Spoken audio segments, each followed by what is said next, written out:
Hello and welcome to season 4 of the Link Up. It's our second program for season 4. And before we start, let me just ask you this. How are you? I know you tend sometimes, to forget to ask people, how are they doing? How are you feeling?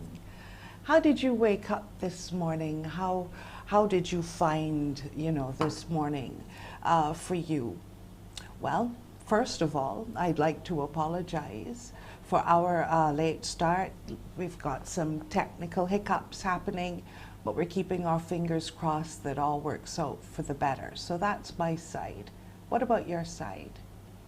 Are you feeling top of the world? Are you feeling a little meh, out of sorts with a little malaise? Or are you not feeling 100%? Fever, dry cough, perhaps, upset tummy? These are not times for us to self-diagnose or self-medicate. It's time that we give our doctor a call, let them know how we're feeling, and take the time of day for them and perhaps get tested, because we're noticing numbers on the rise. And according to the president of BAMP, that the numbers may be even more than we realize, because a lot of people are feeling, but they're asymptomatic, so they're not going to get tested. And so that's my little word for you this morning. If you're feeling a little, and some of the symptoms that I just mentioned, cough, fever, perhaps an upset tummy, diarrhea, they're saying, even if you're noticing perhaps a skin rash, things like that, it's best to get tested. And I certainly hope that you're following the protocols, that you are wearing those masks, that you're sanitizing those hands, and that you're keeping that physical distance, because you just never know. And it's, best to be safe and not sorry.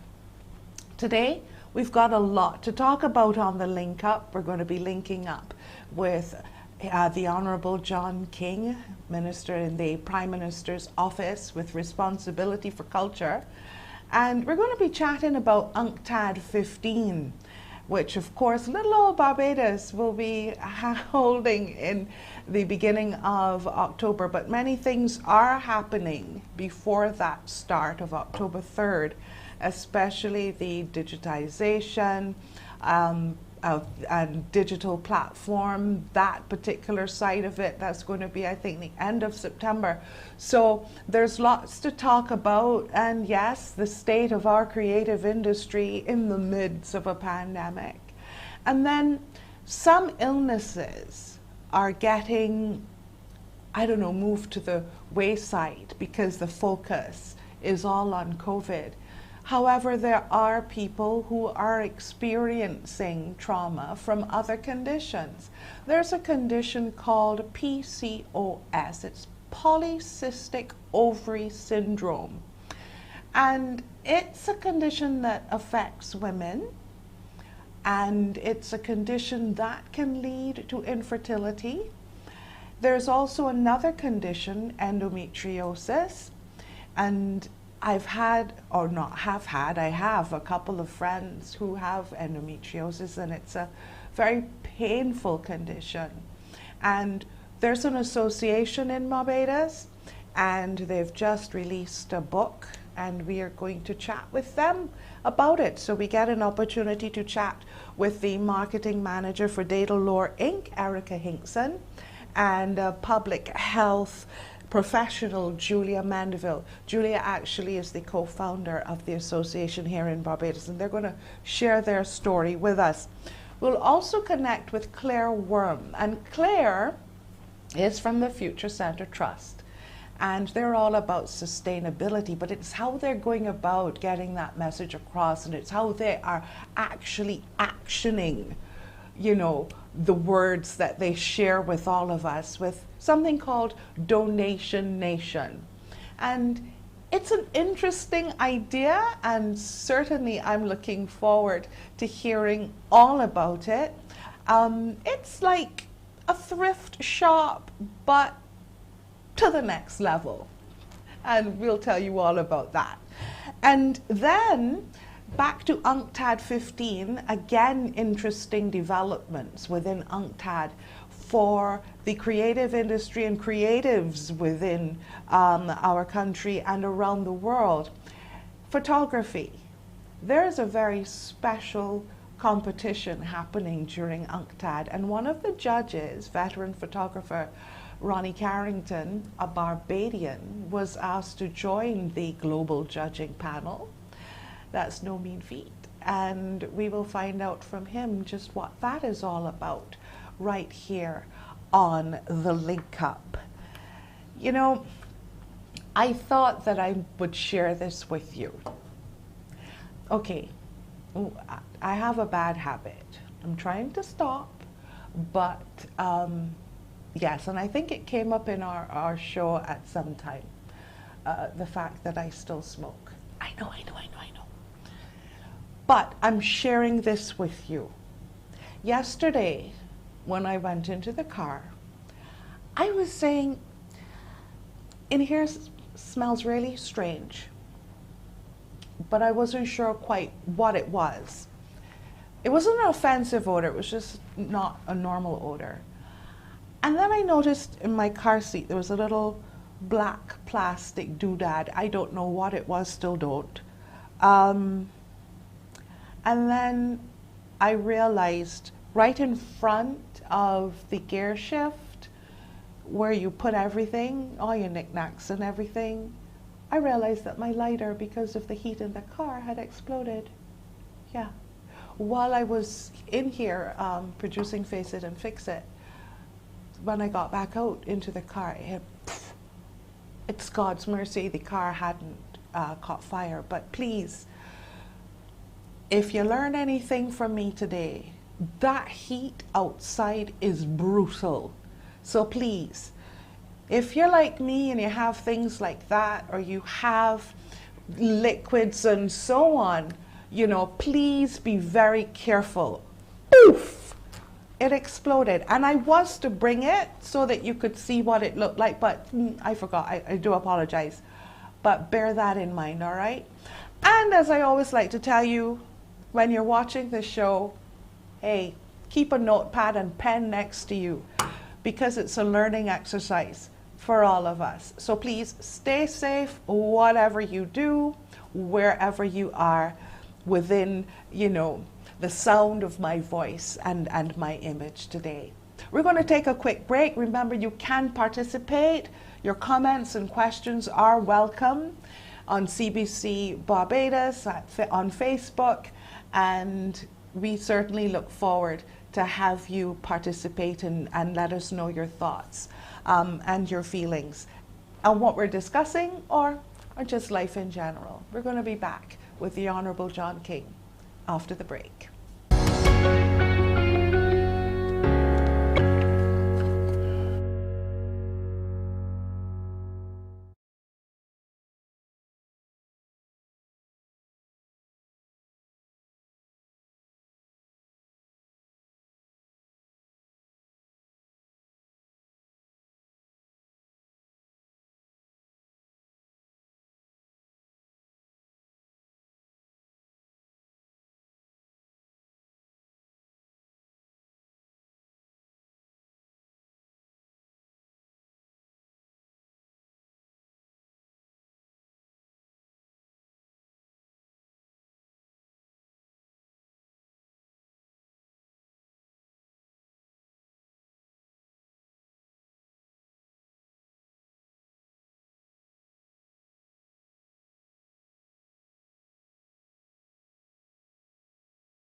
From inequality and vulnerability to prosperity for all.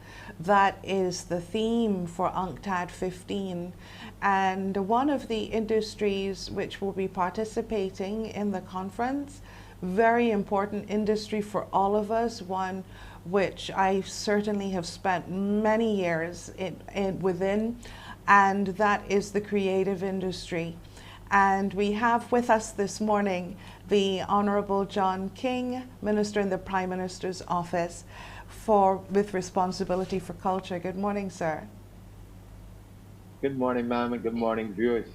Good morning. Now, Minister, I know that this is happening within a global pandemic. Well, obviously it's global because it's a pandemic. But really, how are we doing with our creative industry at this time? That's my first question. Right. How are we?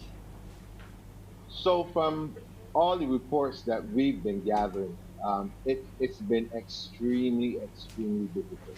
And unless there is a serious change in the way how the general public views simple things like vaccination and other things that are and following the protocols, the things that are going to get us up and running again, it's going to continue to be this way for quite some time. I heard somebody mention 2023, others mention 2024, and that's scary because this is people's livelihoods that we are talking about.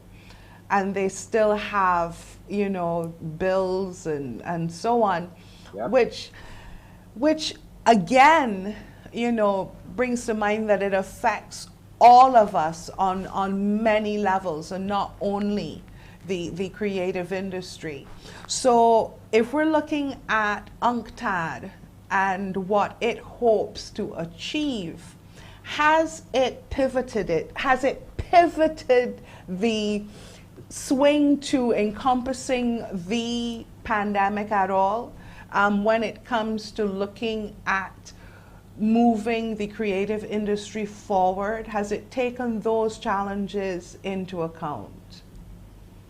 I'm sure that it has. I mean, if you look and see what has been happening in terms of where people can use the online spaces to work with, they have been doing that. But the reality is that even though you have the online space and you have access to the entire world, there's some of the things that actually do need, and as you would know, you need that interaction, you need that human engagement, so to speak, in some areas. And it's just one of those things that we're going to have to learn as we go along how to deal with it. I mean, it's not called a novel coronavirus no. without reason.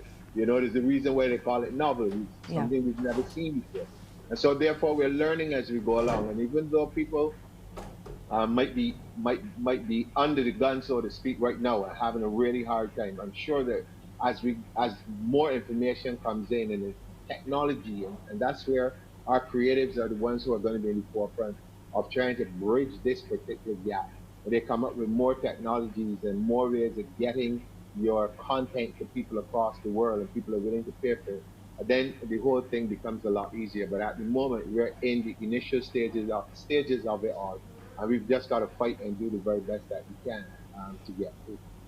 One of the major concerns I know that I have, and I'm not singular in this, is that we're starting on different platforms, different levels.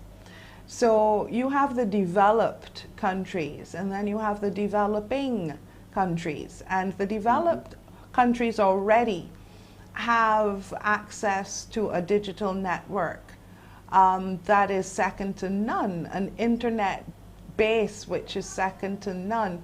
Even something as bandwidth, you know, which is something that we constantly have pressures with.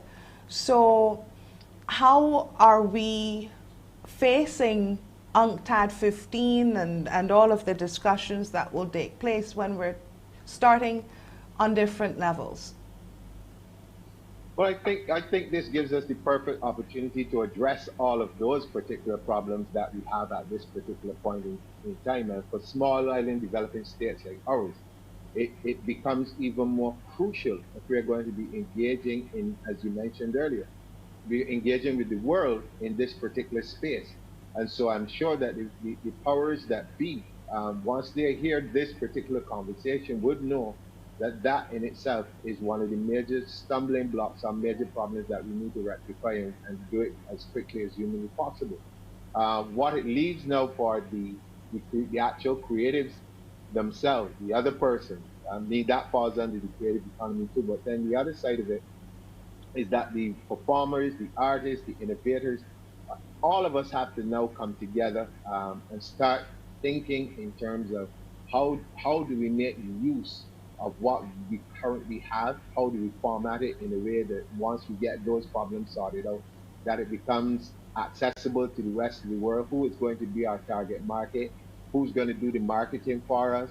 I mean, there's so many other things that we're gonna have to sit down and work on because, like most other things, and you made the point earlier, the developed, and I put that loosely, close to Same. put loosely, the developed territories have a history of innovation, of science and technology and all these things. These are things that we ourselves are now beginning to build out. So we're almost 400, 500 years behind, so we can't expect to be at the same level at the same time.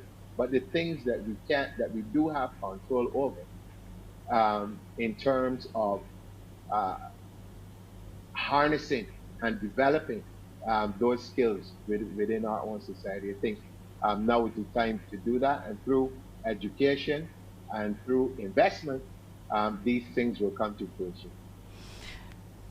Questions come to mind immediately from what you're saying. Cost.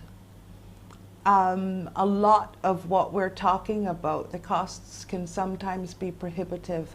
So are we speaking from as one, are we one creative unit, or are we going to be individual units all fighting for a piece of the pie?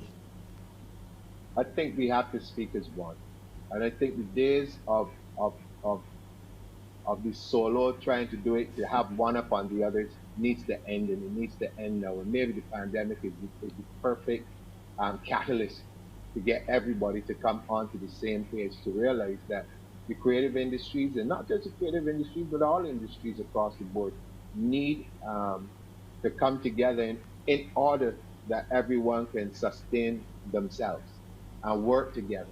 And so I think, Peter, you've hit the nail on the head when you talk about coming together to do these things. Because without that, it's going to be like it's just like, and excuse me if I go off a little bit, but it's just like CARICOM. If CARICOM doesn't come together in the way that it should to form the kind of a block that needs to be done, the same way that you have the European Union, or you have,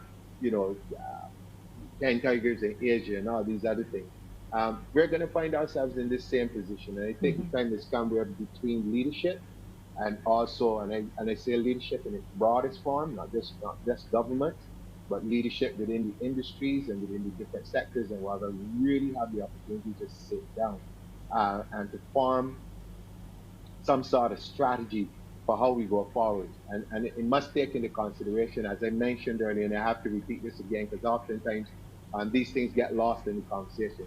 As to take it into consideration standards, has to take into consideration training and education.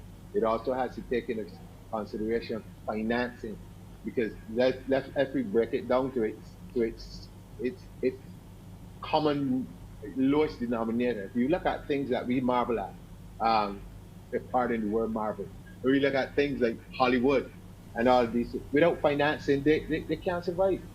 But someone has to be willing to finance these things, if it's loans, if it's whatever. And if we have a mentality within the Caribbean where we look at the orange economy and all the things that it makes up, and we say, well, Excuse this is me. not manufacturing, this is not tourism, and so therefore it's high risk, and we're not going to do this, and we're not going to do next. Then we can talk until the cows can fly home. It's going to be the same problem 20 years down the road for the next generation. I do beg your pardon. Right, I'm You going to know, take a so quick break and we'll be back.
We're chatting with the Honourable John King, Minister in the Prime Minister's office with responsibility for culture. And we're talking UNCTAD 15.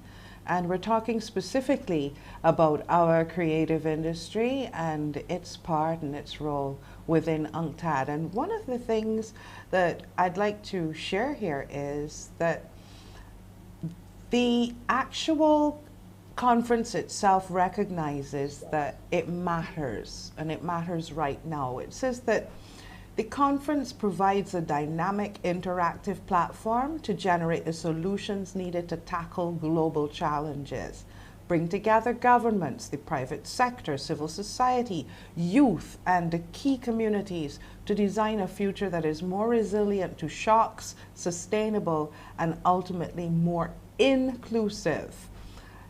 And it defines what developing countries need to better integrate into the global economy. So it recognizes the importance of what we were talking about.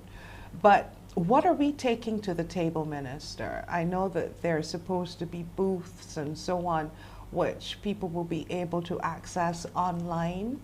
What are we taking to UNCTAD? I think that's a huge.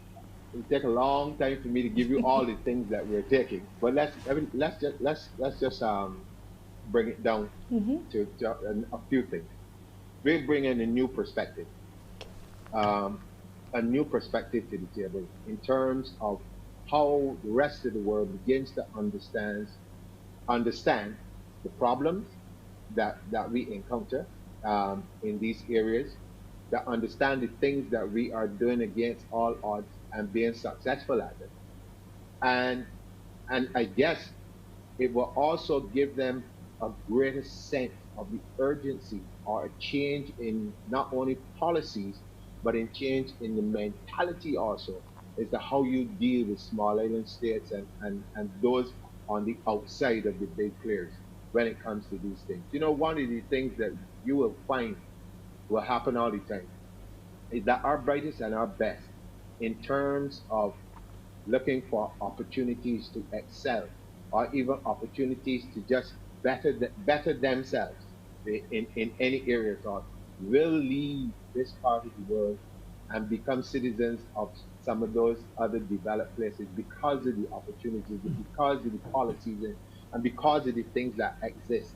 And we've got to And like I said earlier, we've now got to sit down and seriously consider how do we get assistance from these places in putting the things in place that are needed so that our people, and especially our young people, feel comfortable within the Caribbean space or within this hemisphere, knowing full well that they can benefit, they can learn one, they can advance through employment, and they can better themselves and be the ones who help to make the solutions that we need to take us forward. So it really is going to be more, in my mind, a huge learning exercise, not only for us, but for the rest of the world. I think too that many people don't realize just what our creative industries are. I think that when we talk about creative industries, people only think of film and music. Correct. But there are so many other industries. Layers. Definitely. Let's talk about the cottage industries. People tend not to think about that, but that's part of the creative industry as well. Manufacturing, animation, you know, art, as you said. And Yes. this is Innovation, yes, architecture. We can go on and on. exactly. And our architecture especially is so, I think, different, you know, and creative, how we create our buildings for the place we live, and even things like, you know, what we innovate as well. Correct. Is part of the whole creative industry, like our solar. Correct, Peter. But even when I just want to go back to what you mentioned a few minutes ago when you spoke about the architecture. Just think about it. Where else in the world have you seen shadow houses, a movable home? It's a technology. It's a skill. Or even Gabled you look out in roofs. the exactly shed roofs, or even if you look out in the waters and look at how we build boats. All of these things have value. These are part and parcel of the creativeness of our people. And so, yeah, you're absolutely right that people zero in on the traditional art, so to speak. But even in food preparation, I mean, there's technology in those things. So all of these things we have to find within ourselves. I think it starts with a deconstructing of our minds and a reconstructing of it for us to give value to these things and to the people who are involved in them. So then you begin to put the things in place that are necessary for everyone to benefit from this wealth of talent that we have.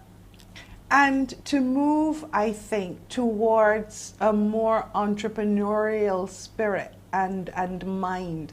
And for that, I know that you have talked about that in the past. And I wonder, you know, especially with the advent of COVID, it has certainly opened up many more small entrepreneurs.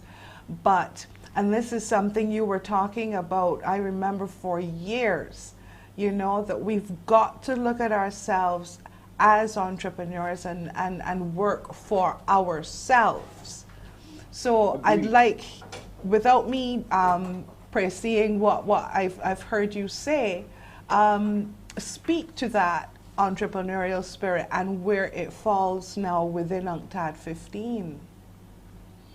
I think I think the conversation, as you said, will go there. But before you even get to the conversation of people actually becoming entrepreneurs, I think there's a problem that we have to deal with, which becomes uncomfortable sometimes for a lot of people to talk about, and that is our inability to support each other.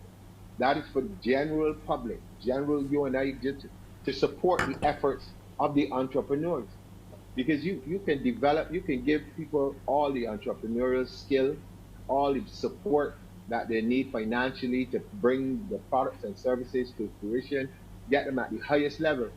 But if you don't have a base that is willing to support these things, that is willing to spend and use the products and use the services and go to the shows and just support in that way, then what I talked about, the migration of people to other parts of the world, is going to continue. And in today's world, where it is easier for people to travel, it's going to happen at a much faster rate than it did in the past.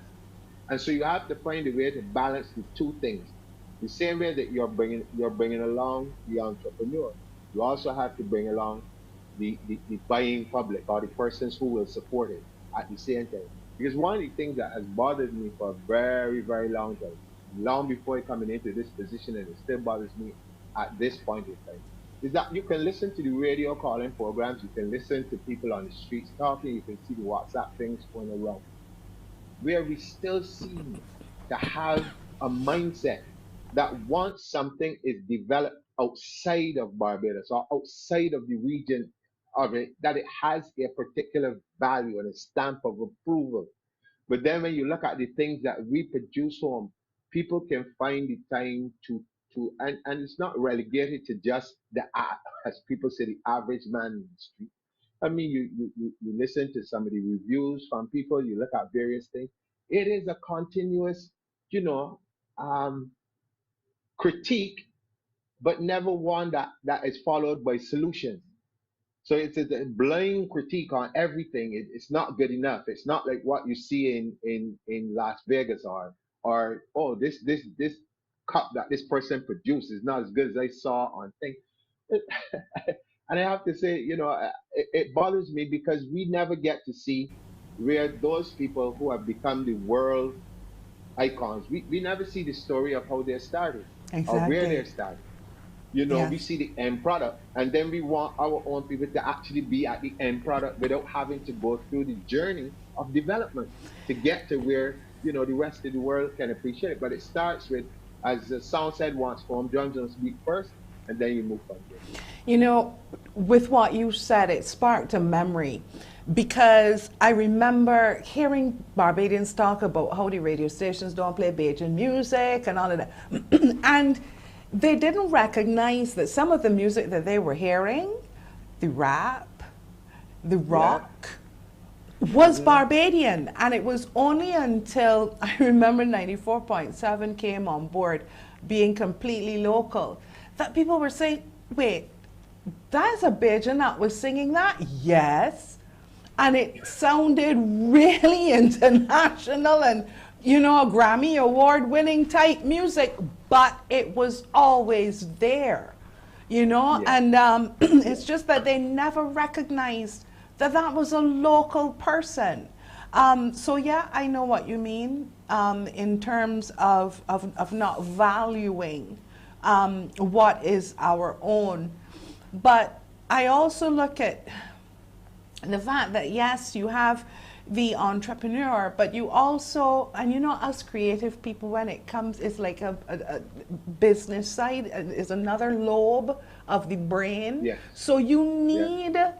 need people, another industry, the marketers, the business people, those people to assist and guide along with the creative. Because it takes a different side of your brain to be able to do that. If you're creative, that other side is not necessarily always moving along in sync. So when it comes to building up that particular part, where are we with that? Because we are going to need them to prop up the creative industry. I think for a long time, through the efforts of the NCF, we've been putting on a number of seminars and different things, trying to bridge the gap between the business community and the creatives themselves, and trying to get people to understand that where a creative may lack skills in that area, that you have mentors, that you have investors, as I said before, and other persons who are willing to come in and take control of that. So I like to bring this particular analogy to people when we're talking, because oftentimes, for some unknown reason, we believe that everyone should know everything about everything, which is totally impossible, but we still believe so, and especially so when it comes to the creative mind. And we like to say, okay, so there's left brain and then there's right brain, and the conversation goes on. We look at some of the wealthiest persons in the world in terms of business, if it's from manufacturing cars, aeroplanes, hotel chains, whatever it is. Are they the ones who do every possible thing in their businesses? No, they are not. They find and hire the prerequisite skills that they need as they go along. And I always remind people that it is always a journey. It doesn't start off with you making lots of money that you can get the best minds in the world to come around you. But as you go along and you improve on certain things, you will find that people will take you from point A to point B. And then you probably, when you reach there, you need a different set of skills to get you to point C, and you move along. I think what has been the bane of our existence as creators for a long time is this small word called trust. And until we can psychologically get that sorted out, you're going to find that a lot of people believe that they have to do everything on their own. And the whole idea of being able to share in the success is something that we have to deal with also. Because I am a firm believer that if you're able to manage the business, if you're able to do it, fine. I mean, that's wonderful. But I always go back to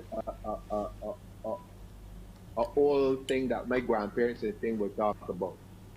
Two heads better than one.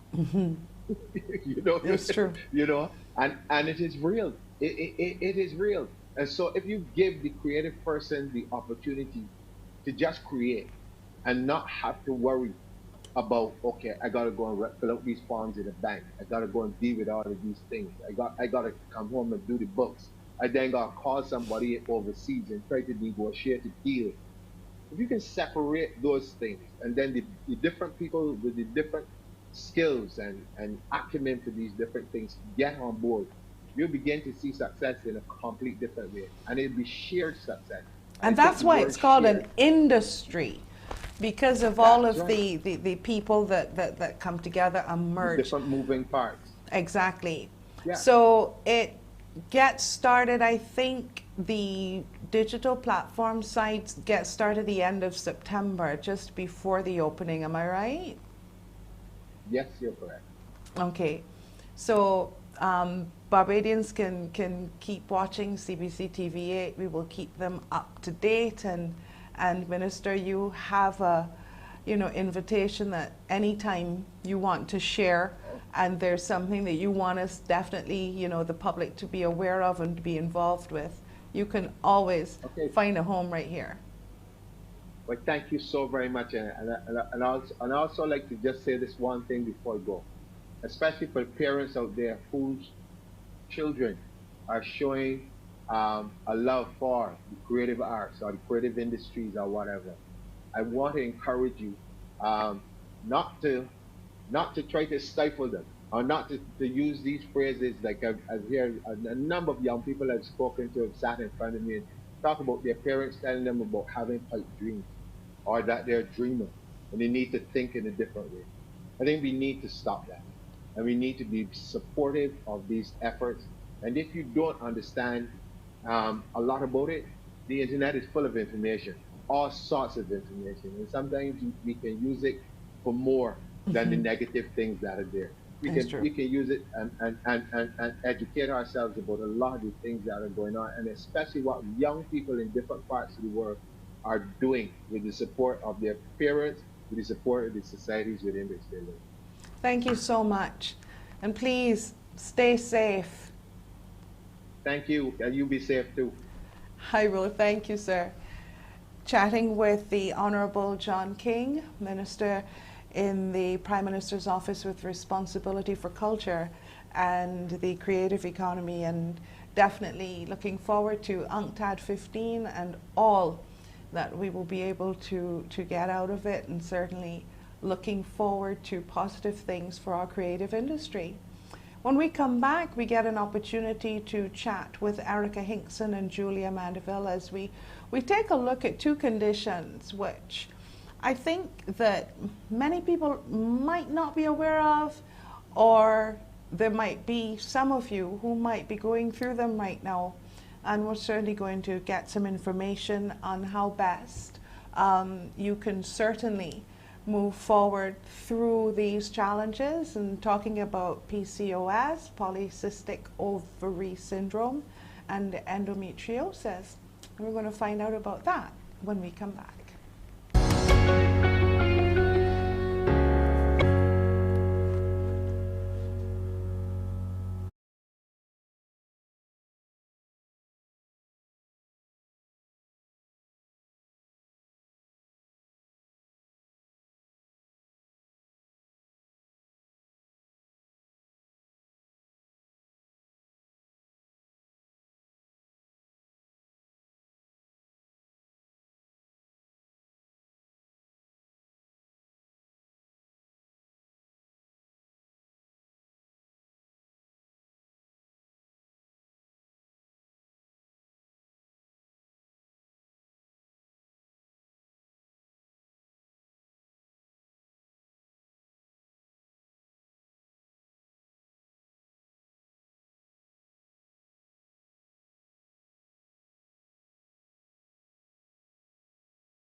I told you that we will be taking a look now at PCOS and endometriosis, and I have had a couple of friends who have had problems with that in the past, and I'm aware that both very, very painful conditions. And to help guide us along, we have Erica Hinkson. Erica is the marketing manager of DataLore Inc. It's a Barbadian book company with regional subsidiaries like the Book Source and Chattel House Books and Caribbean Shared Education Resources Service. And Erica, welcome. It's nice to actually see you this morning. Usually we're WhatsApping, but always very, very busy and keeping me up to date with what's happening with books. But not really realizing that apart from that marketing professional, that there was someone who was actually going through a journey with PCOS. So if you can, I'll ask my director if she can mute her mic. I will ask you to tell me about that journey, as we also welcome Julia Mandeville, and Julia is a public health professional. Julia, co-founder of the, I think, PCOS and Endometriosis Association of Barbados. So we say good morning to Julia as well. But tell us about your journey, Erica. First off, thanks for having me, Peter, on your show, The Link Up, and Julia. It's always a pleasure. For me, my PCOS journey, I was completely unaware of this disorder throughout my teens. I would have occasional, painful periods. I on occasion missed school. I had some of the, hair growth, things that go with the disorder, but I was always a happy, functioning teen. But when I hit university, I was studying law at the time, and I believe it was in 2012. And I had a week and a half or so of just straight throwing up. And Wow. I assumed maybe this was a fever, a very bad flu, something. And I would have mentioned it to my mom. She was saying, you need to go to the doctor, you need to go to the doctor. But for me, I was just so engaged in studying and my social life and partying, and I live a very active life, and I didn't take it seriously.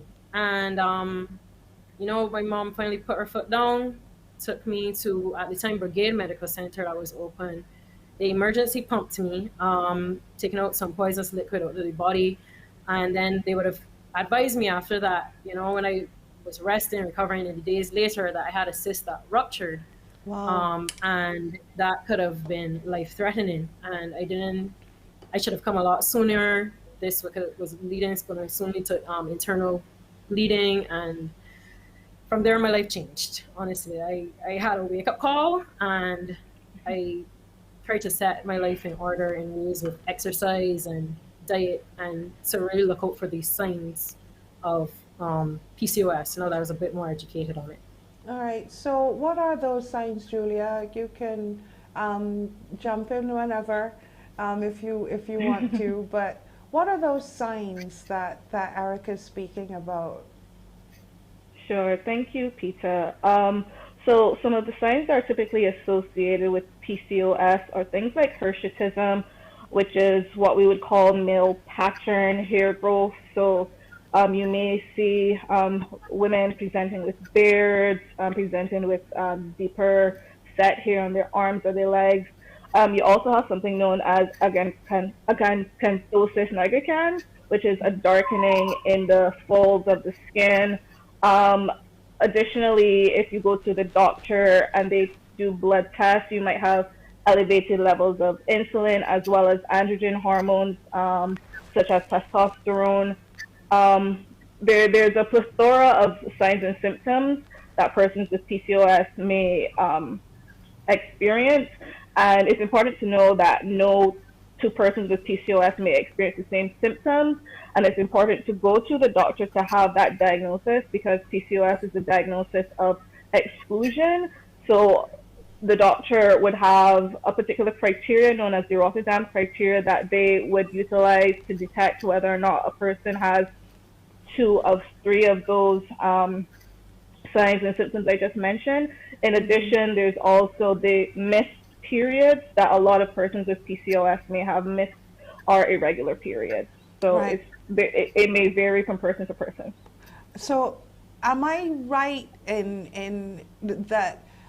If I remember, it was something to do with hormones, and that the the female has more male, perhaps hormones sometimes within their system, which will cause a lot of these symptoms.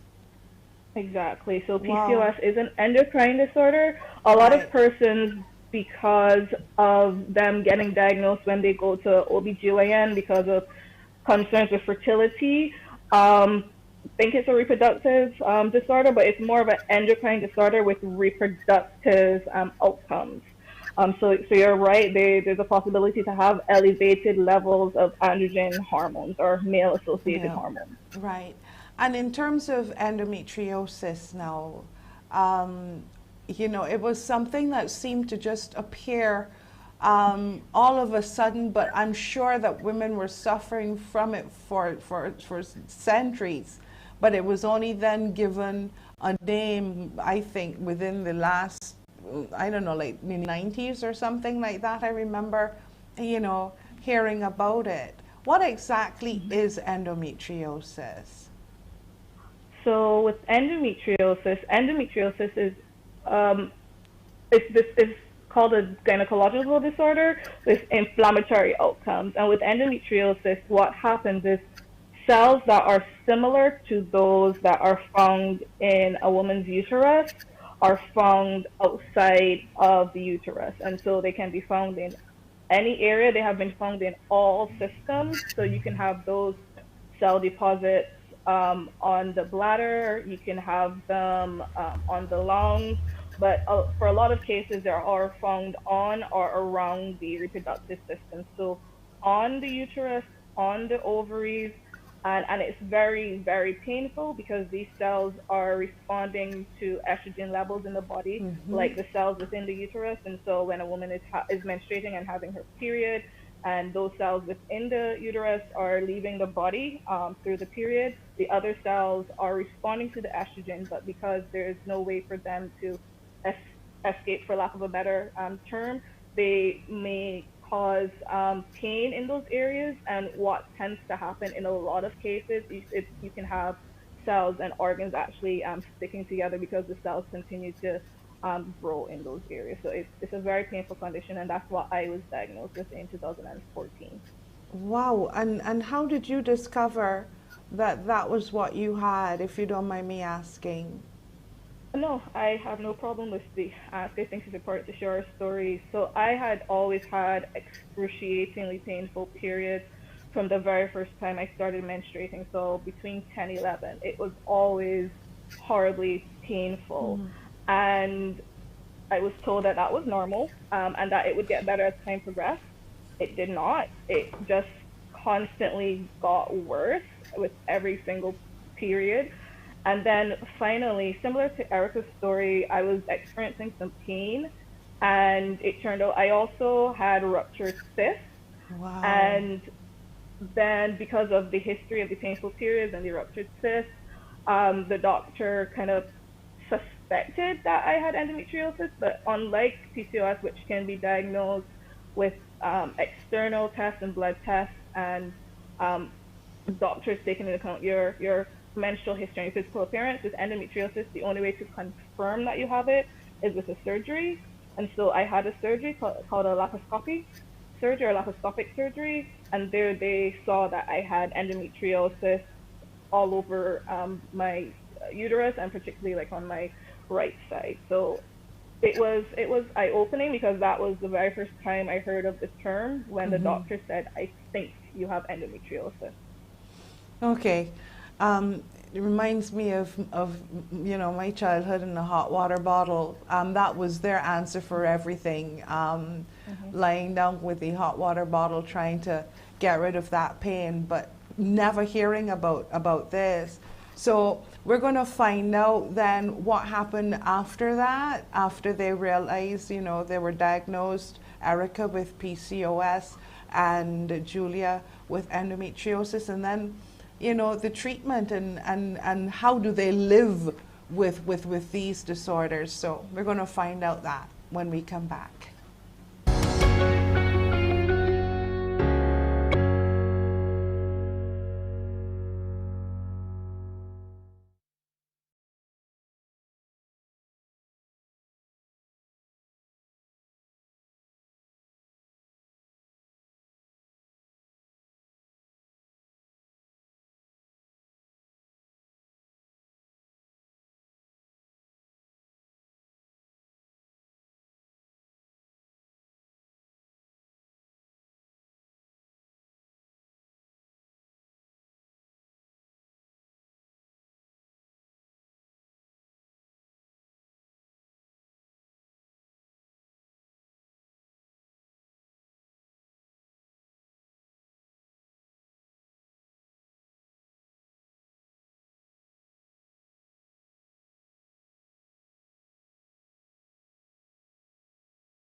chatting today with Erica Hinkson and Julia Mandeville. Julia was just telling us about her experience with endometriosis, and as a matter of fact, severe endometriosis for almost, I think, 15 years. I'm seeing here that, you know, it was crippling and debilitating. What is it with me and words today? Debilitating pain, which negatively, really painful, which negatively impacted your health. So, okay, Erica, with her PCOS, she's been given a diagnosis now. So, Erica, what was the treatment for it? And if there was no treatment, what would have been the outcome? Okay, so for me, after I was given the diagnosis, it was by a general practitioner because at Brigade Medical House, that's what they had to offer. So they would have advised me to seek confirmation from the gynecologist. So I started doing my research. A friend of mine also mentioned to me, hey, I have a friend, Julia, and she has this organization, the Barbados Association of Endometriosis and PCOS. And it was like a light at the end of the tunnel. It was a godsend, honestly, because they recommended me to Dr. Nicole Durham. She's at Map Medical opposite the QEH. And I went to her, and her spirit was so warm and friendly. And a lot of women to this day, I come into contact with said, hey, she's my PCOS doctor too. And she would have done the ultrasounds. She confirmed it, the cyst on the ovaries. She said, don't worry, this is not, going to start your life. Here's meal plans, nutrition, things like pasta, bread, take your exercise seriously. So I started going to the gym for 7 years straight. There was a little slow period once or twice in there actually, but lifting weights and doing cardio and trying to stay active and eat in a way that would be the best for my body. And then as well, of course, taking iron because my white blood cell count was very low. I was anemic, and I just kept trying to work on my health for years and bring myself back up to a point of good health. And I actually am happy to say I'm no longer anemic. And, I still do my checkups with her, and I still check in with the association. I look at what tips I need and what I need to do at the time, our current time to adjust. And I can say I haven't had a lot of pain for years, but that honestly may be due to the fact that I actually had not had a period for years. I birth control, really? Child, so much happened. That only came back for me in more recent times. I hadn't had one for about 3 years, so literally just came back. So I'm now starting to get back the heavy periods, slight pain, but nothing like at the point when it was that horrible experience for me in 2012. Right. Congratulations on your little one, because I know that one of the outcomes sometimes of PCOS is infertility. So you've been blessed, so that's a good thing. Because Dr. Nicole Durham, she diagnosed at the time. At that point, it was a less than 10% chance for me to have a child, and then not knowing, at some point, I took a little break from going to her, just saying, let me go and get some, birth control shots, like normal things you decide in. And I went on a depot, and that's every 3 months. And for me, it might work differently for somebody else, but my when I went back, by the time I went back to Dr. Nicole, my lining and my uterus had further depleted, so now I had a less than 5% chance of having a child. So truly, it's a blessing that it worked out. Definitely.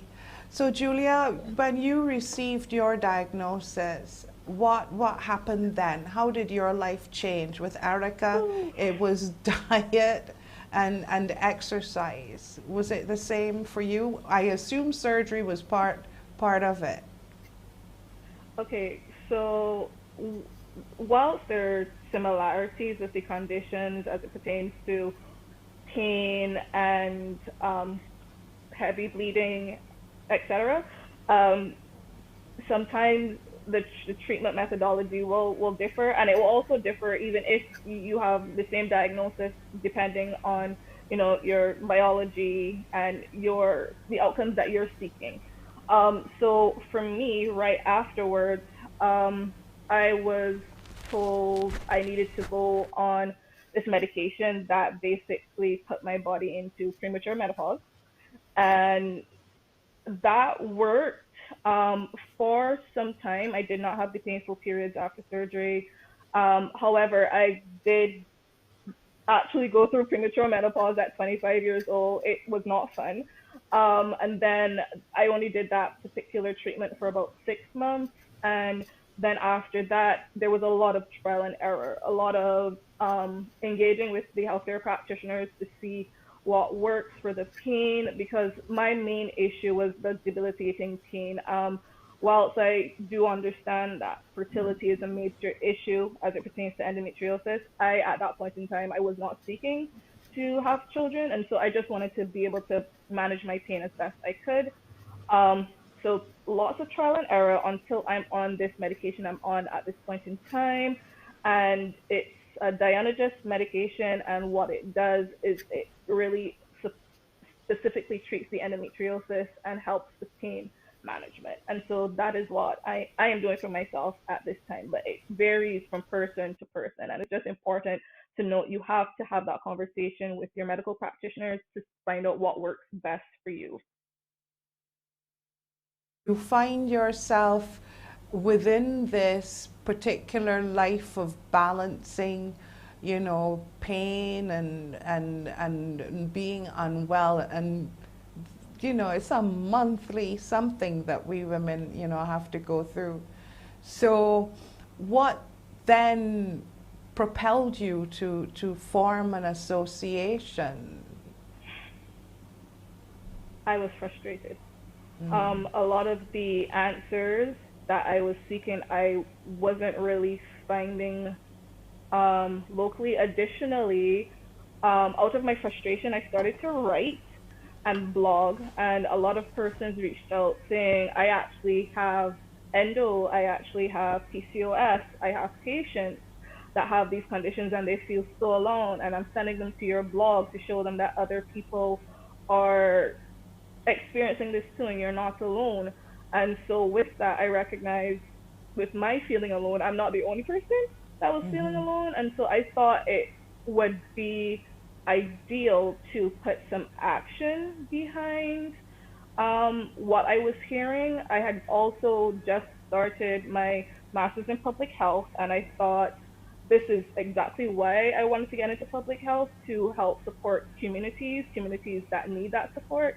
And so I took that technical knowledge as well as my personal experiences and met with other like-minded people, and we decided that we were going to advocate for ourselves as well as support others like us. And so our board, who was our original office, our founding members, everyone either has endo, PCOS, or is a health or medical practitioner that supports persons with these conditions. And so we bring all of our experience and our expertise to the development of the Barbados Association of Endometriosis and PCOS.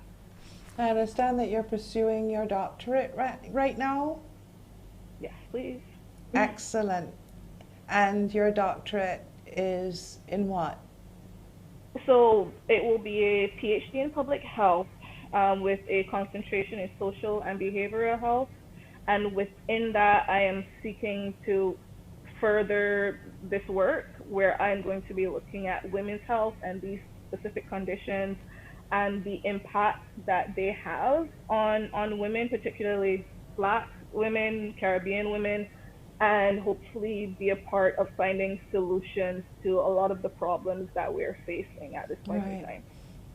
Is PCOS and endometriosis, are they disorders that, you know, particularly Black women get, or, you know, like fibroids and that sort of thing? Or let me just remove this bangle, it keeps too much noise. Or, you know, is it something that all women can get? Thank you so much for that question, Peta. So, as we know, uterine fibroids are found predominantly in persons of African descent.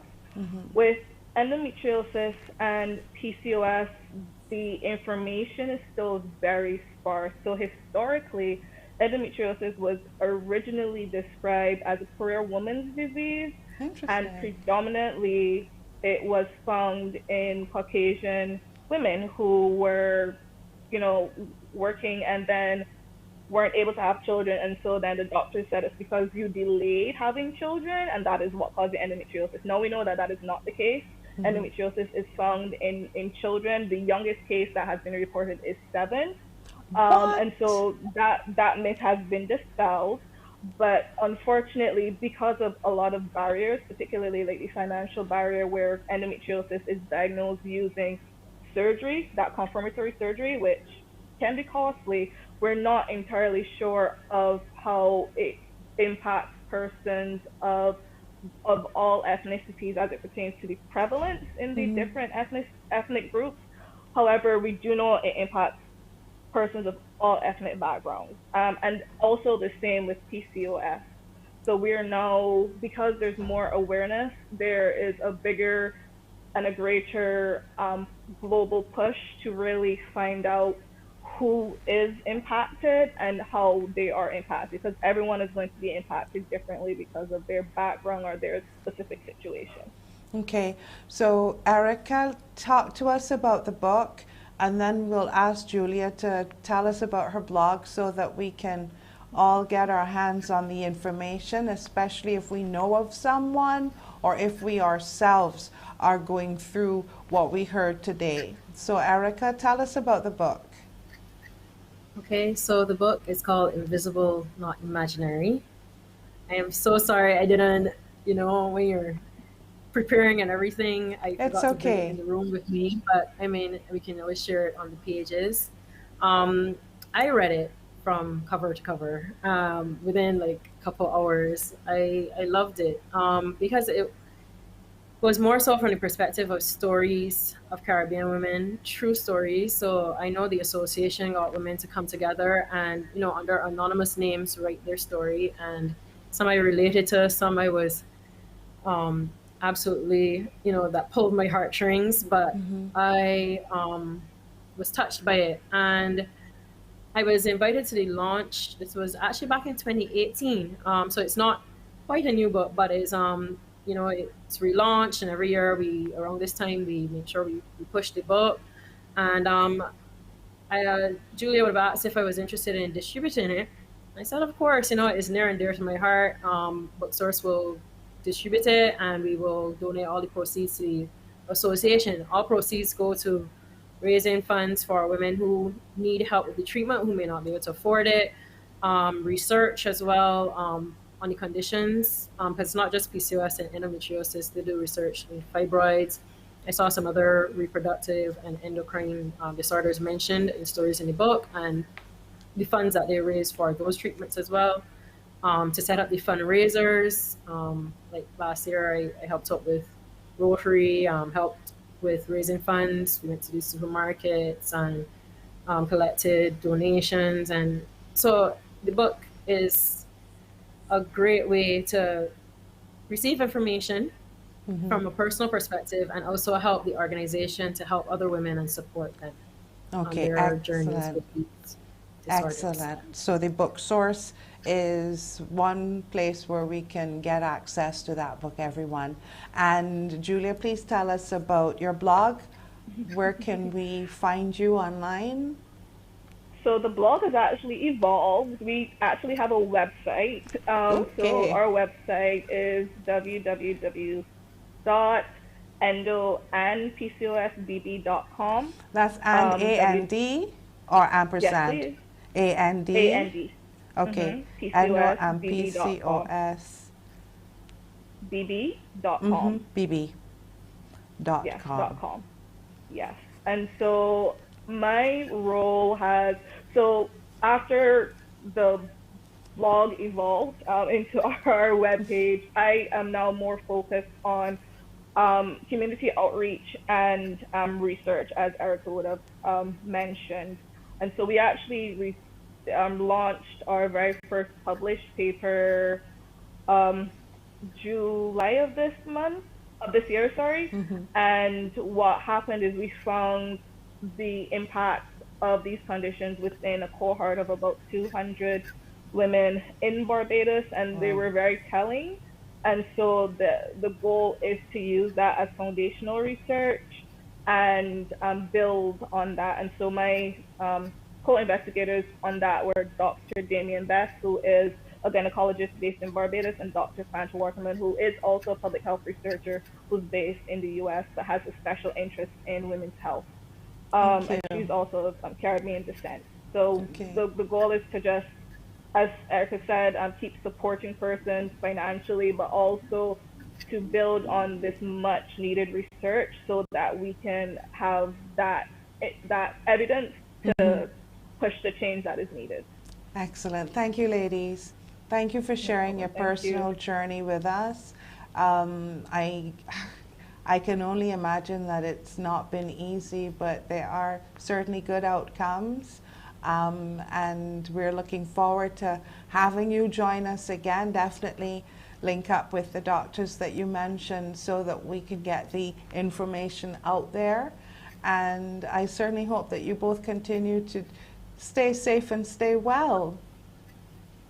Thank you so much, Peter. Thanks for giving us a platform to share. You're welcome. And coming up next, we're going to chat with Claire Worme, and she's going to tell us all about Donation Nation and the Future Center Trust.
We were talking with the minister earlier, and he was talking about, innovation and creativity. And one of the ways that the Future Center Trust has certainly been innovative is with their Donation Nation. And Claire Worme is going to give us a little guided tour quickly this morning. Hi, Claire.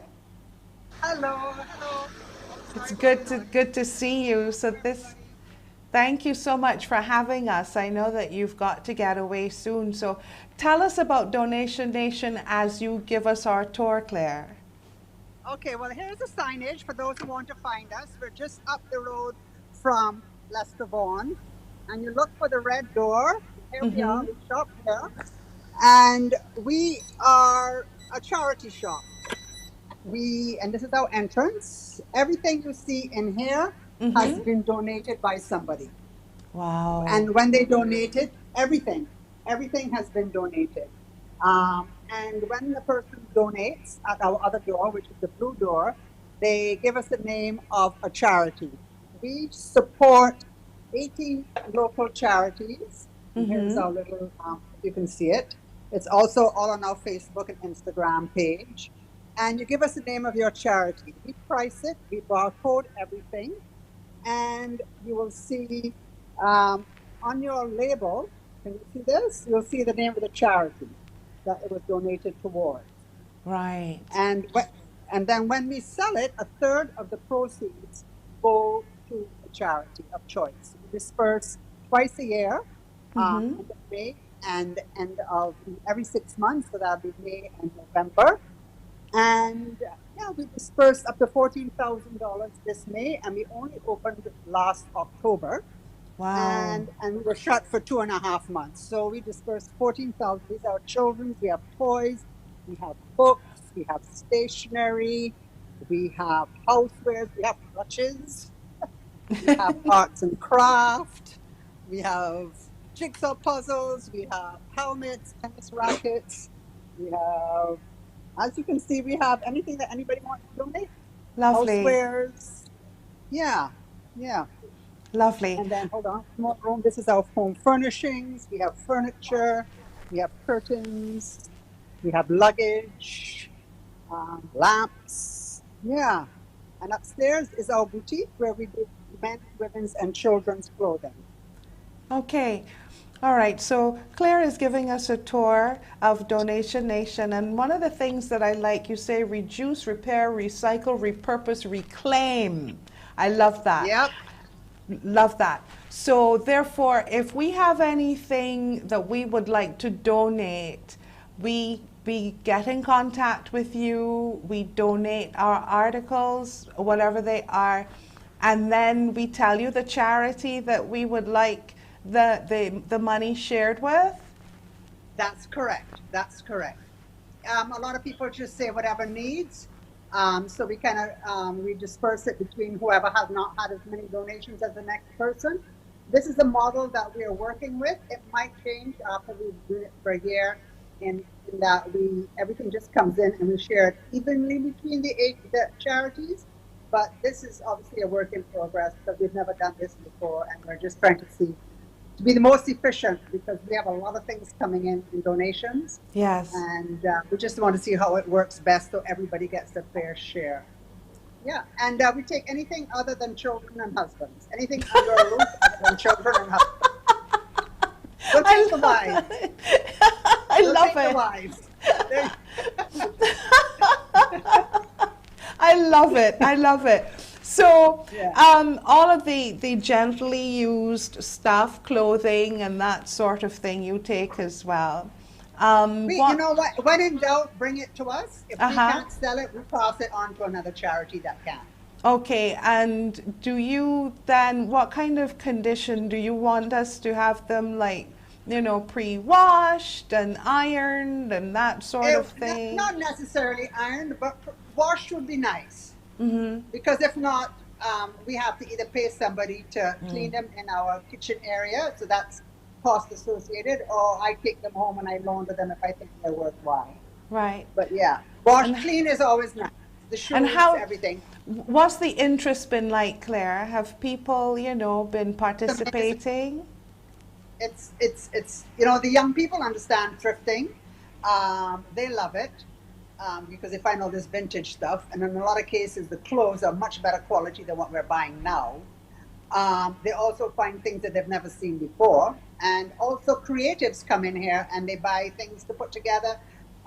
So going back to what Mr. King was saying, you know, you can be creative with something that happened before, like somebody just donated 85 ties. Now you can make handbags out of ties, you can make footstools out of ties, you can make so many things, and a lot of what we have can be upcycled and creatively do something else with it. Wonderful. All right, so Yeah. you're located just down from Lester Vaughan. What are your opening Yes. hours? We are 9 to 5, Monday to Friday, 9 to 2 on Saturday. Okay, and full COVID protocols in force and so on. Full COVID protocols. We take your temperature, we sanitize your hands, we take your contact information, we sanitize the surfaces, we put the clothes away off the shelf. Somebody's tried them on. We sanitize our stations, high touch areas, the railings, a couple times, whatever. We've had people come in. Yes, mask wearing, physically distancing. We don't get masses of people at one time. We get a steady stream of people coming at different times. So you got lots of time and we have so many different rooms. It's easy to spend your time. Thank you. Away from other people. Let me just show you. Can I show you the rest of the room? Sure. Of the place? Sure. So here's kind of a little area with kids and clothing, and then we have art. We go upstairs. There's CDs, and we go upstairs, and it's handbags, and these are all children's. We have some beautiful children's things. Some of them are brand new, never been worn, embroidered. Little wetsuits. That's our gents. Amazing men's shirts, beautiful suits, fun shoes, and this is our ladies' store, the boutique. And it's all. And then we have 2 fitting rooms. Exercise wear, trousers, swimwear. We have a plus size section. We have a career section. You can get some beautiful, beautiful. Look at this lovely dress. Wow. Nice. Beautiful dress. And, $35. Basically never. You can always tell by a tag if it's been worn a lot or not. Right. Yeah. And this is where we are. Yeah. Lovely. It's always good to know, and it's always good to, be part of the whole sustainability movement and not just throwing everything away. So that's excellent. No. Thank you so much. We call it a treasure hunt. You never know what you're going to find. Yes, I can see. And I'm seeing some lovely paintings as well. I see some art. Yeah. And September is known as Secondhand September. It was started with Oxfam and promoted by some English actresses. And yes, Secondhand September, encouraging folks to buy secondhand. And please join our Instagram page, Facebook, Donation Nation. You'll see all of our new arrivals posted in there on a regular basis. Excellent. Thank you so much, Claire. Thank you for your patience. And thank you for giving us the tour. You're welcome, and thank you for having me on the show. I really appreciate it. You're welcome, and stay safe. And I'm going to pop in sometime. Thank you. Look forward to it. I'm here Tuesdays and Thursdays. Tuesdays and Thursdays. Okay, got you. That's when I'm here. All right. Take care. Thank you so much. Bye-bye. You too. You're welcome. It's a pleasure. Okay. Take care. And Bye-bye. Donation Nation, as she said, you can find them on Instagram. You can also find them on Facebook. And if you have anything gently worn that you would like to donate that can go to charity, that would be fantastic. Reduce, repair, recycle, repurpose, reclaim. I like that. And you saw some of the things there that you could definitely get your hands on, and they advise that when you're going to buy something, ask yourself if you really need the item before you buy it, because sometimes, we buy things and then they just sit around unused, and then you can find a way to extend the life of that item, revamp it or repurpose it or pass it on so that someone else can get use out of it. Excellent idea. Okay, we're going to take a quick break and we'll be right back.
We're learning so much about UNCTAD 15 as the days go on, and an interesting idea behind it is, looking at trade through the lens, and who better to chat with us today on the link up than veteran photographer Mr. Ronnie Carrington. Ronnie, good to see you.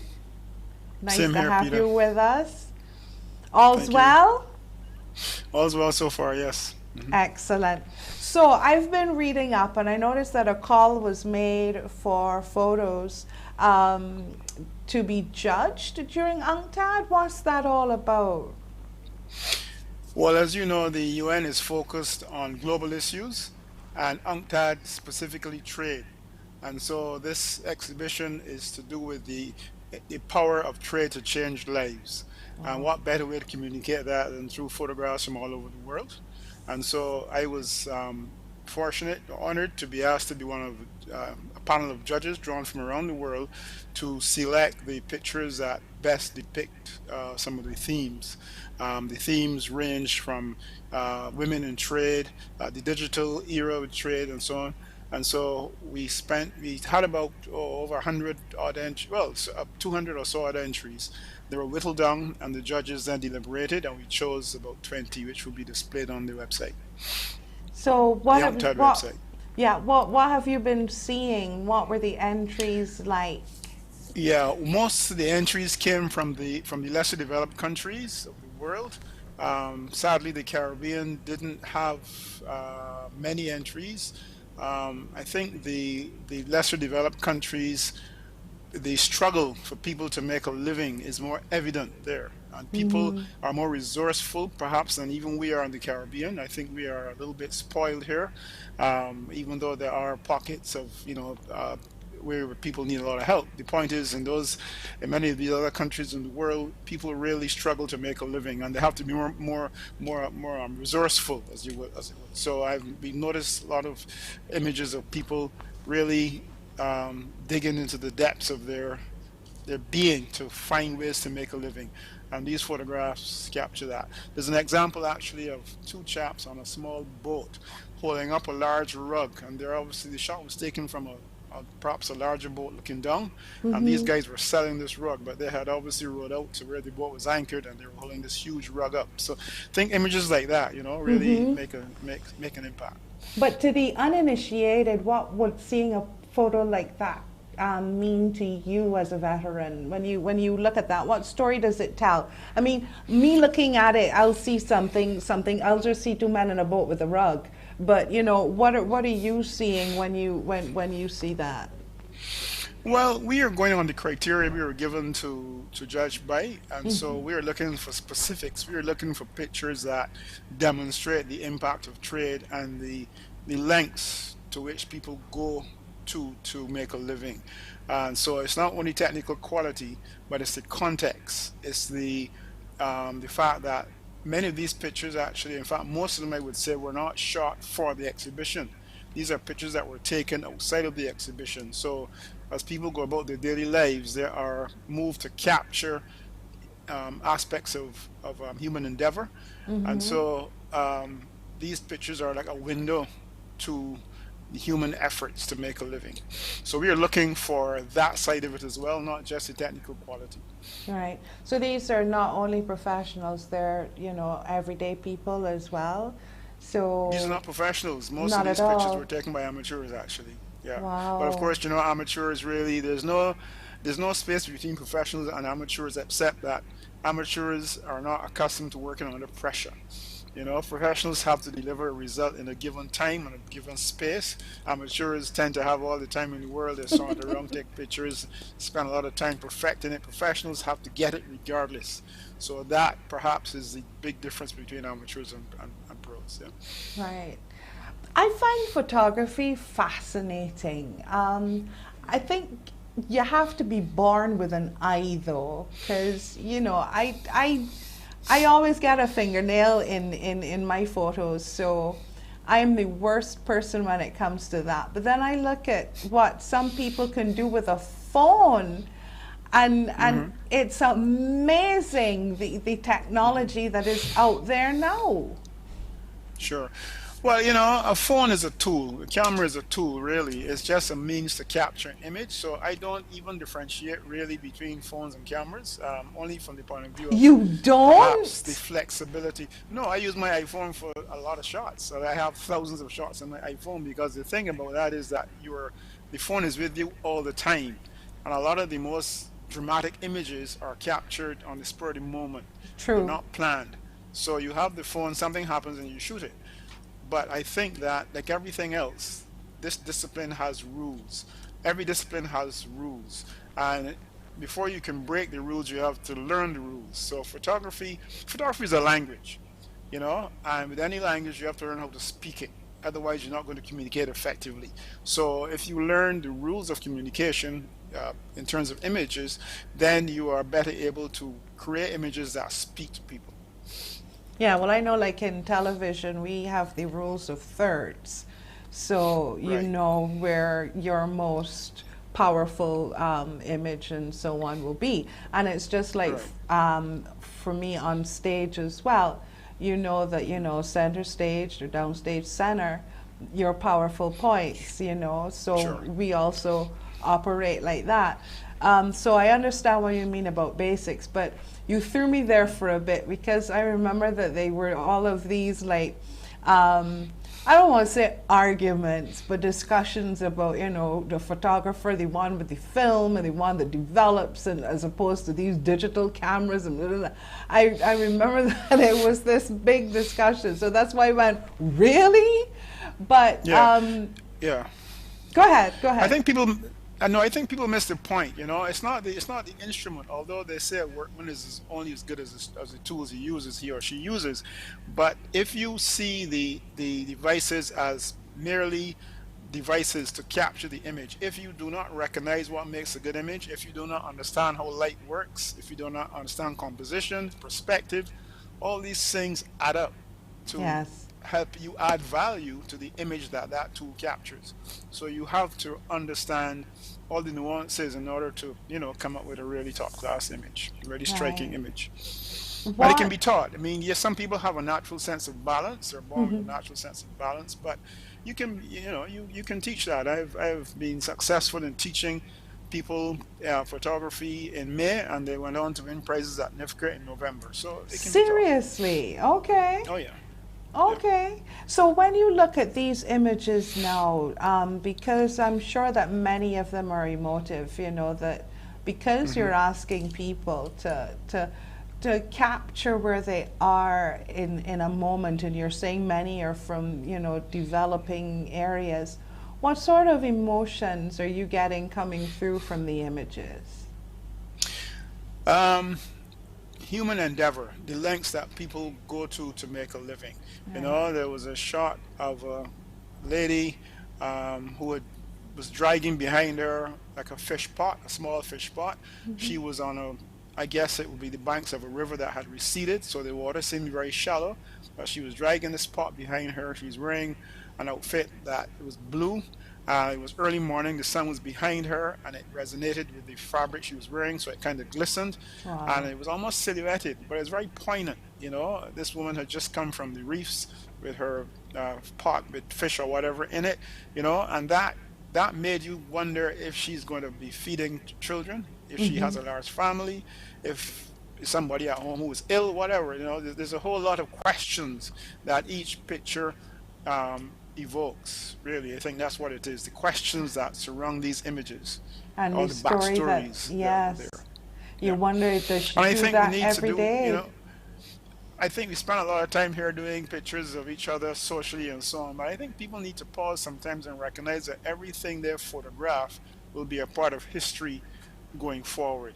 I mean, you only have to think back 50 years or so to remember how people dressed in Barbados, people who were, you know, wearing bell bottoms and afros and so on. And people now find that fascinating.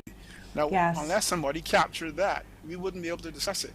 So you need to consider that what you capture now is a part of history, and perhaps spend a little bit more time thinking of how your role in creating and capturing history as well. Wow.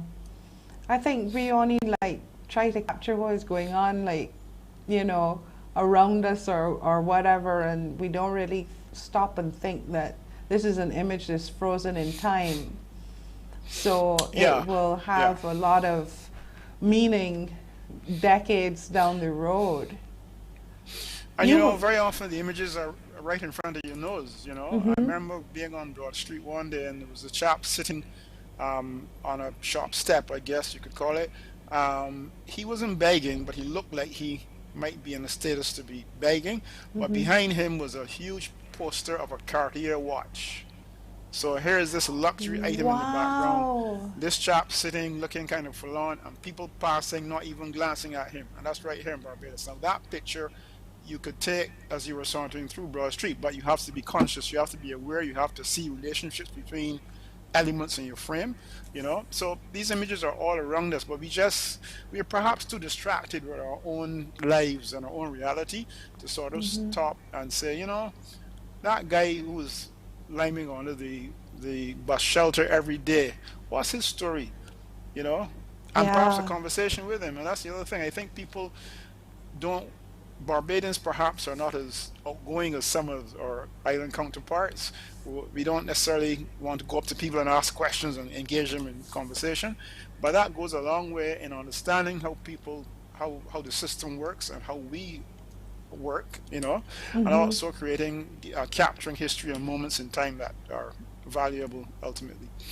That's amazing. And a lot of them color, some black and white. What was the, you know?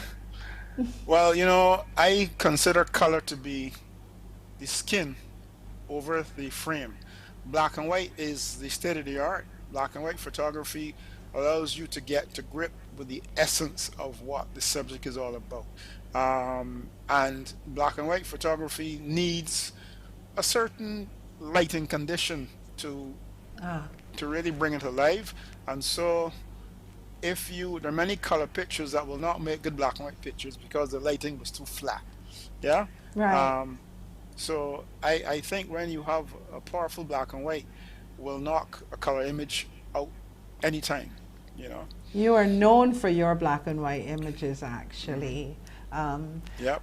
Over the years, though, Ronnie, what are some that have stood out for you in terms of what you yourself have captured? You know, when you think back, what might be your most powerful image and why? Oh, I don't have to think too far. I have an Okay. image called Footloose. It's of a foot in a window. It was taken in Bowling Alley, St. Joseph, back in the 80s. And within 4 weeks of that picture, the house was gone. Everything was gone. So there's no record. Oh, But it was an afternoon. The person obviously, well, I shouldn't say obviously, but may have had a lunch, and they were relaxing, and they put their foot up in the window, and all you saw was a foot on a windowsill, and a little bit of the window surrounding it. And that picture has been my most iconic image over the wow. years. And as I said, within weeks the hut was gone. You know, there's another one that I call traffic jam of two children who had gone to collect water at a standpipe. They were going back along a path, and a cow came around the corner. They froze, dropped the buckets, and that moment where the cow looked at them and they looked at the cow, um, all happened in a split second. And in fact, I would not have gotten that shot had I not been following them with my camera as they were walking. And when they froze, I shot. I didn't even see what made them freeze, Okay. you know. So again, it comes from being totally engrossed in the subject.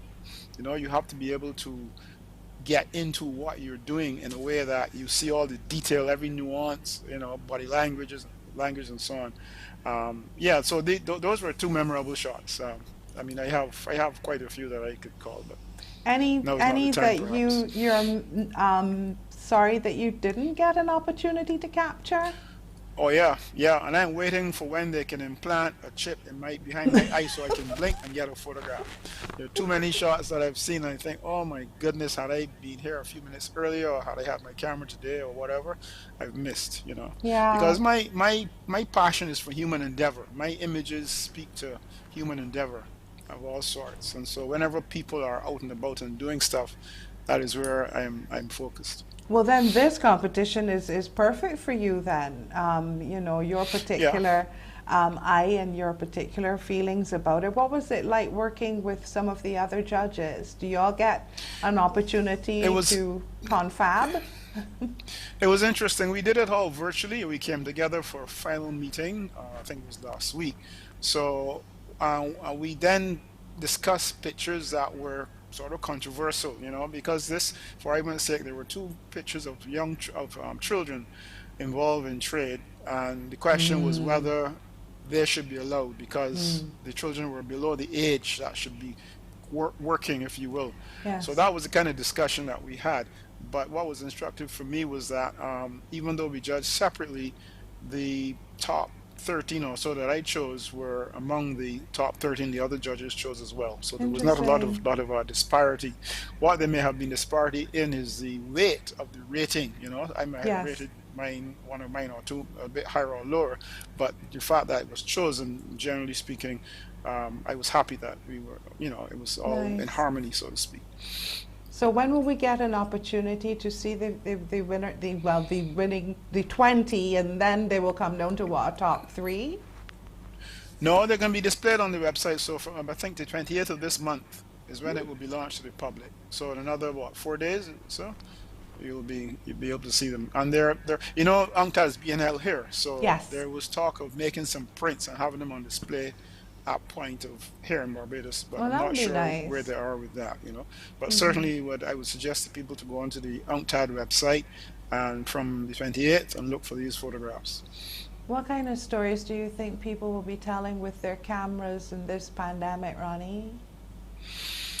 Well, interesting you should say that, because I'm just about to complete a documentary that I've filmed that I'm working on called Faces of the Fight. Nice. And my perspective is from the voices of those people who were in the front line, and they included, apart from the usual doctors and nurses, it was people at the port, it was, you know, policemen and so on. And the documentary is crafted based on what the people themselves are saying. There's no narrator in this one. It's people's voices, and so, you know, a lot of stories to be told. And I think that if people just stop and decide how they're going to frame the story that they're going to tell, because you don't even need to do video. You can do you can do stills with the music, you know, and put images together to tell a story. But you first of all have to think of what you want to say. I think that's critical. You need to be able to decide, what am I trying to say and how am I going to say it? And then the pieces tend to fall into place after that. Excellent. Thank you so much. I know that I caught you at a busy morning, you know, so I'm happy that you were able to spend some time with us, and looking forward to those images, and please, looking forward to that documentary. You know, I'm sure that it will be shown Should be ready here. in another 2 weeks. Oh, good. I'm glad. I saw the trailer for it, and I'm really excited about it. So thank you, and please continue. Thanks for having me. You're welcome. Continue to stay safe and stay well. Thank you, Peter. You too. Thanks again. Thank you. You're welcome. Take care. Bye-bye. Okay, so we've had certainly an interesting morning. I told you it was going to be one of lots of information, so I hope you were taking down, you know, notes and so on. Remember, we spoke about the book on invisible, not imaginary, and there it is. So you should be able to get your hands on that, and that's the book which the funds will go towards the PCOS and Endometriosis Association, and tells stories in that book on women who have gone through that, and the authors within that volume are Caribbean women who've experienced PCOS and endo. So we certainly hope that you get your hands on that. And with all of the ebooks and so on, you know, sometimes you just like to have a book that you can touch, that you can, when you flip it, there's that particular new book smell. Am I a dinosaur? I do have ebooks, I'm just telling you. But I do love the feel of a good book in your hand. Anyway, and you can see that it's right. for the association. And there's the website that you can go, www.endoandpcosbb.com. Don't forget also Donation Nation. That's somewhere for you to check out. Just down from Lester Vaughan, open 9 to 5 during the week, and I forget the 9 to something on Saturdays, but you can look it up on Facebook. That's where you can also get that link. So have a great weekend. Thank you so much for joining us. Stay safe, stay well, and follow the protocols. Bye-bye.